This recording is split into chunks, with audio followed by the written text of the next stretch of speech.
ఈ రోజు మేము కోరుకుంటున్నాం ఈ యొక్క గత 14 సంవత్సరాలు ముఖ్యమంత్రిగా ఉన్నటువంటి చంద్రబాబు నాయుడు గారు ఈ రోజు అవ్వాతాతలకు గాని అక్కా చెల్లెమ్మలకు గాని మీ అందరూ చూస్తున్నారు జగనన్న ప్రభుత్వంలో మన అందరం కూడా ఎన్నో పథకాలు ఈ రోజు మన అకౌంట్లలో డబ్బులు పడి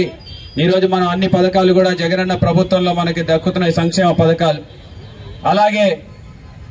జగనన్న ఇచ్చినటువంటి హామీలన్నీ కూడా అమ్మఒడి చేయూత చేదోడు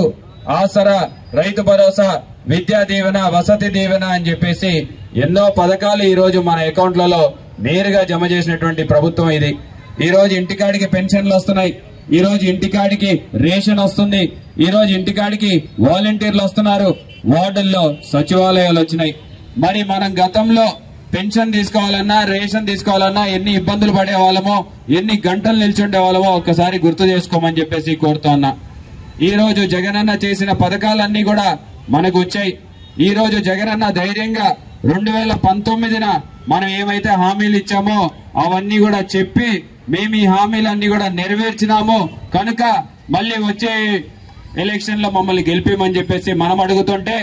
తెలుగుదేశం వాళ్ళు గతంలో చేసినటువంటి హామీ పత్రం కానివ్వండి లేకపోతే వాళ్ళ మేనిఫెస్టో కానివ్వండి ఈ రోజు పట్టుకొని తిరిగే పరిస్థితుల్లో లేరు అనే విషయాన్ని ఈ రోజు మీకు గుర్తు చేస్తున్నా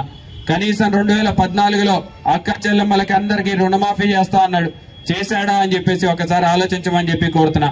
రైతన్నలందరికీ రుణమాఫీ చేస్తా అని చెప్పాడు, చేశాడా అని చెప్పేసి ఒకసారి ఆలోచించమని చెప్పి కోరుతా ఉన్నా. మరి అలాగే మన నంద్యాల అభివృద్ధి గురించి కూడా మాట్లాడుకోవాలి వస్తే, ఈ రోజు పట్టణంలో ఎన్నో అభివృద్ధి కార్యక్రమాలు మన 3 సంవత్సరాల హయాంలో నడుస్తోంది. మొదటి 2 సంవత్సరాల్లో కరోనాలో ఈ ప్రభుత్వం అధిక డబ్బంతా కూడా కరోనా మీద ఖర్చు పెట్టినటువంటి పరిస్థితి. మరి కరోనాని దాటుకున్న తర్వాత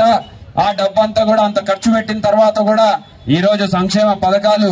ఆపకుండా ఇచ్చినటువంటి ఘనత జగన్మోహన్ రెడ్డి గారి ప్రభుత్వాన్ని. మరి ఇంకొక వైపు చంద్రబాబు నాయుడు గారేమో మోసం చేస్తూ ఈ రోజు హామీలన్నీ కూడా మర్చిపోయేలాగా చేసి, గతంలో చెప్పిన హామీలన్నీ కూడా తుంగలోకి దొక్కి ఈ రోజు ఏం చెప్తున్నాడు, జగనన్న కంటే ఎక్కువ ఇస్తానని చెప్పి చెప్తాడు. జగనన్న అమ్మఒడి ఇస్తుంటే అమ్మఒడి కంటే ఎక్కువ ఇస్తా నేను, జగనన్న చేయూత ఇస్తుంటే జగనన్న కంటే ఎక్కువ ఇస్తా నేను, జగనన్న ఏ హామీ ఇస్తే ఆ హామీ కంటే ఎక్కువ ఇస్తాను నేను అని చెప్పుకునేటువంటి పరిస్థితిలో ఈ రోజు చంద్రబాబు నాయుడు గారు ఉన్నారు.